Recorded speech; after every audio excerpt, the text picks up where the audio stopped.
গরম হয়ে গেছে। না, আমি গরম হবো না, শুনুন না, আমি একদম বাস্তবটা বলছি আপনাদের। আমি গরম হবো না। একটা কথা শুনে রাখুন, গরম হচ্ছে যারা, ওরা গরম করছে।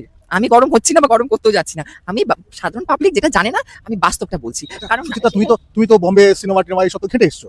আমি তো খেটে এসেছি বলে তো আপনাকে বলছি না, নাকি আমি আপনাকে এমনি বলতাম নাকি? সেখানে সেখানে কি এবার ব্যাপারটা হচ্ছে, দেখুন আমার একটা প্রিন্সিপাল আছে।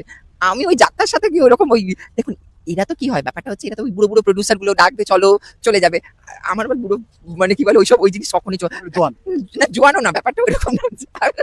জোয়ানও না।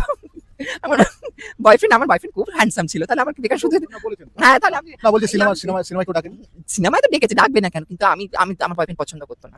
আমার যে বয়ফ্রেন্ড, boyfriend আমার মা পছন্দ করতো না। আমার মা ঘর থেকে বার করে দেবে। মা বলে, সিনেমা করতে যাচ্ছ তুমি, খাতায় নাম লেখাবে, পরিষ্কার গল্প মা দিতে একদম ভালো করে। তাহলে কি দরকার? আর আমার দরকার কি ওইসব বেকার, ওই করে লাভ কি আছে? ওগুলো ওগুলো দেখুন, ওগুলো তো অ্যাকচুয়ালি যারা নায়িকা হয় তারা হচ্ছে সফিস্টিকেটেড প্রস্টিটিউট। আচ্ছা, আমরা একটু অন্যদিকে আমি চলে কিন্তু গেলাম। আরেকটা কথা বলে রাখছি, আমি কিন্তু এখন অনেক সময় আপনারা এইসব পুরোনো দিনের নায়িকাদের নাম টেনে আনবেন, এ করে আনবেন। নায়িকা মানেই হচ্ছে, আমি কিন্তু আপনারা ওই একজনের সাথে আমার কথাটাকে জড়িয়ে দেবেন, আমি সেটা বলতে না, চাইছি না। আমি এখনকার সিনারিওটা, যেটা এখনকার বর্তমান সিনারিওর কথা অনুযায়ী বলছি, ঠিক আছে? মাস্টার প্রডিউসারের বিছানা গরম করলে তবে সে নায়িকা। যাই হোক, আমরা একটু অন্যদিকে